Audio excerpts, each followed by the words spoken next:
சிவாஜியும் நான் தான், எம்ஜிஆரும் நான் தான் அப்படின்ற மாதிரி ஆரம்பித்து வச்சது நான் தான், முடிச்சு வைக்க போகிறதும் நான் தான். அஸ்ஸலாமு அலைக்கும் வரஹ்மத்துல்லாஹி வபரகாத்துஹு. அன்பாத அனைத்து உறவுகளுக்கும் இனிய இரவு வணக்கம். உங்களுக்கு தெரியும், இலங்கையில் திருகோணமலை பகுதிகளில் நடந்த ஒரு சம்பவம்.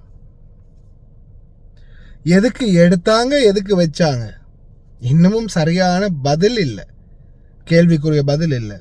எது தெரியுமா? இலங்கையில் இப்போ ரீசெண்டாக திருகோணமலை பகுதிகளில் நடந்த புத்தர் சிலை அகற்றல் சம்பவம். எத்தனை பேர் சோசியல் மீடியாவில் பார்த்தீங்க இந்த சம்பவத்தை? புத்தர் சிலையை தூக்கினது, அந்த சிலையை மறுபடியும்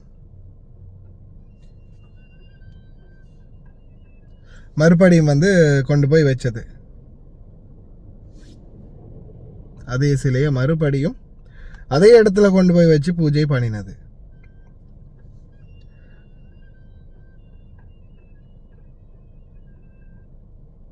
எடுத்தவங்களே மறுபடியும் கொண்டு போய் வச்சு பூஜை பண்ணாங்க. அது இலங்கை அரச வரலாற்றில் இதுவே முதன் முறை. எதுக்கு எடுத்தாங்க, எதுக்கு வச்சாங்க தெரியலை. இதில் வந்து பார்த்தீங்கன்னா திருகோணமலை பகுதிகளில் சில மக்களுக்கிடையே ஒரு சில சின்ன ஒரு முருகல் நிலையும் கலவரமும் லைட்டாக ஊடுருவி வருது. ஆனால் இந்த சந்தர்ப்பத்தை நல்லா கண்டென்ட் கிரியேட்டர்ஸ், அதே மாதிரி நாட்டில் அரசியல்களுக்குள்ள, இப்போ நான் இன்னைக்கு காலையில் கூட போட்டிருந்தேன், ரத்தரன் ரோஹித் சரியாக அந்த கார்கோ பிரச்சனை ஒன்று வரும்போது சடனாக ரட்ட விருவான் வெளிநாட்டு தொழிலாளர்கள் பாவம் வயிற்றில் அடிக்கிறாங்களே அப்படின்னு அடிச்சுக்கிட்டு அழுத மாதிரி இலங்கைக்குள்ள இதை சாக்கா வச்சு தமிழனுக்காக எப்படி தமிழனுக்காக ஒன்றுனான்னு ஒரு கூட்டம். அதே மாதிரி புத்த மதத்துக்கு எங்களோட சிங்கள மதம் தான் பெரிய மதம், எங்களுடைய ஆட்சி தான் பெரிய ஆட்சி, நாங்கள் தான் பெரும்பான்மை, இவனுங்க அப்படி செய்ய முடியாது, அப்படி எல்லாத்துலேயுமே ரெண்டு சைட்லேயுமே ஒவ்வொரு குழு இருந்துட்டு லைட்டாக மூட்டி விட்டு அதை நெருப்பை அணைய விடாமல் மறுபடியும் புகையை ஊதி பெரிய ஒரு தீ பரவும் வரைக்கும் முயற்சி செய்யக்கூடிய கூட்டம் ஒரு பக்கம் இயங்கிட்டு இருக்குது. இதுக்கு ஏற்றாற்போல நாமளும் செயல்பட்டே ஆகணும்.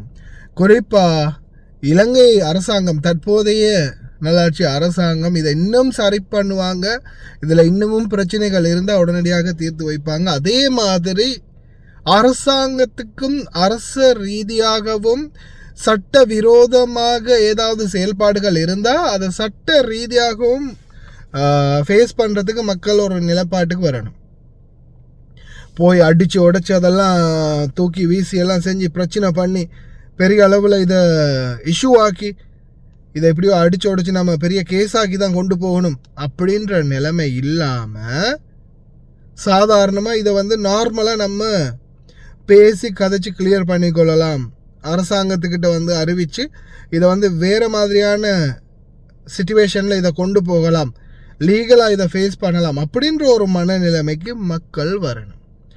அப்படி வரும் பட்சத்தில் தான் கலவரம் இல்லாமல் நார்மலாக இந்த சிச்சுவேஷனை அடக்க முடியும்.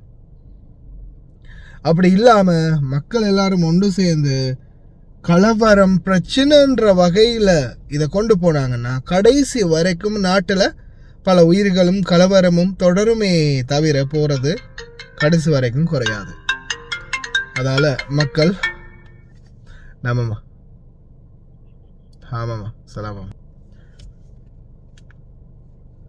இனவாதத்தை உண்டு பண்ணி மக்களுக்கு இடையில் ஒரு குழப்பத்தை ஏற்படுத்தி அடிதடி பிரச்சனை இந்த மாதிரி ஏதாவது ஒன்றை உருவாக்கி அதில் சுயநலம் காணக்கூடிய கூட்டம் இன்னமும் எங்களுடைய நாட்டில் இருக்குது அப்படின்றத ஞாபகம் வச்சு அதை மைண்டில் வச்சு செயல்படுங்க அன்பார்ந்த உறவுகளே. இல்லாத பட்சத்தில் சும்மா சர்வசாதாரணமாக இருக்கிற பிரச்சனைகளையும் பெரிய பிரச்சனையாக கொண்டு வந்து மொத்தமாகவே சமூகத்தை சீரழிக்கிறதுக்கு இன்னும் பலருமே எதிர்பார்த்துருக்கிறாங்க. அதால் தயவு செய்து கொஞ்சம் சிந்திச்சு செயல்படுங்க. குடும்பங்கள், இப்போ வெளிநாடுகளில் இருக்கக்கூடிய குடும்பங்கள் உங்களுக்கு உங்களுடைய வீட்டு பகுதிகளில் நடக்கக்கூடிய பிரச்சனைகள் உங்களுக்கு அப்டேட் ஆகும். அந்த நேரங்களில் ஆமாண்டா விடக்கூடாது, அவனுங்களை ஒரு வழி பண்ணணும் அப்படின்னு சொல்லாமல், இல்லை அதெல்லாம் அரசாங்கமும் போலீஸும் சம்மந்தப்பட்ட அதிகாரியும் பார்த்துக்கொள்வாங்க, நீங்கள் உங்கள் வேலையை மட்டும் பாருங்கள், யாருமே இதில் தலையிடாதீங்க அப்படின்ற ஒரு புத்திமதியும் சொல்ல பாருங்கள். ஏன்னா நம்ம அந்த ஒவ்வொருத்தர் கொடுக்கக்கூடிய அந்த உணர்ச்சி பூர்வமான பேச்சு தான் இன்னும் அவங்கள தூண்டி விடுறது. அதனால் தயவு செய்து இந்த மாதிரி பிரச்சனைகளில் தூரமாக இருந்து உபதேசம் வழங்கக்கூடிய உறவுகள் கொஞ்சம் சிந்தித்து செயல்படுங்க. நாட்டில் இன்னொரு கலவரம், இன்னொரு இனப்படுகொலை, இன்னொரு உயிர் போகிறது வேணாம் அப்படின்னு நினைக்கிறேன். அதுக்கு ஏற்றால் போல நடந்துக்கோங்க.